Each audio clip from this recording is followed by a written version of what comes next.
ពីផ្ដើមស្រឡាញ់គ្នាគ្រប់វេលាគ្រប់ពេលគ្រប់ម៉ោង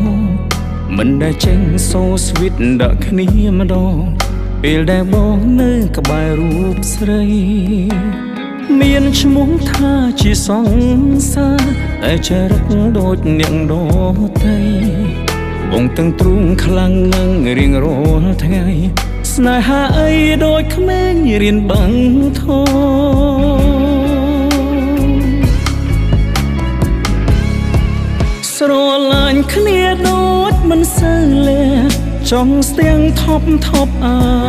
រម្មណ៍ស្នេហាដូចគេចាប់បងខំតើអារម្មណ៍កំពុងគិតអីបើស្រឡាញ់គ្នាបែបស្លូកុំបន្តនាំឈឺរីងរៃមិនចូលចិត្តទេអ្នកណាហើយ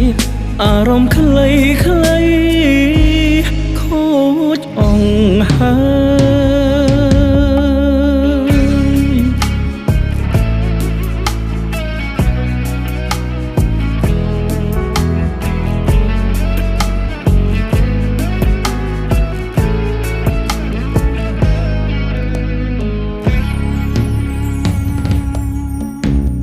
តាំងពីផ្ដើមស្រឡាញ់គ្នាគ្រប់វេលាគ្រប់ពេលគ្រប់ម៉ោងមិនដែលចេញសូស្វីតដាក់គ្នាម្ដង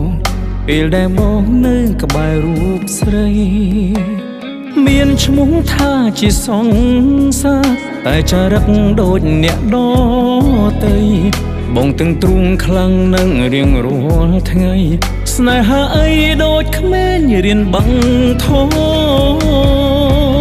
ស្រឡាញ់គ្នាដូចមិនសូវលះចង់ស្ទាំងថប់អារម្មណ៍ស្នេហាដូចគេចាប់បងខំតើអារម្មណ៍កំពុងគិតអីបើស្រឡាញ់គ្នាបែបស្លូកុំបន្តនាំឈឺរីងរៃមិនចូលចិត្តទេអ្នកណាហើយអារម្មណ៍ខ្លីខូចអង្ហើយ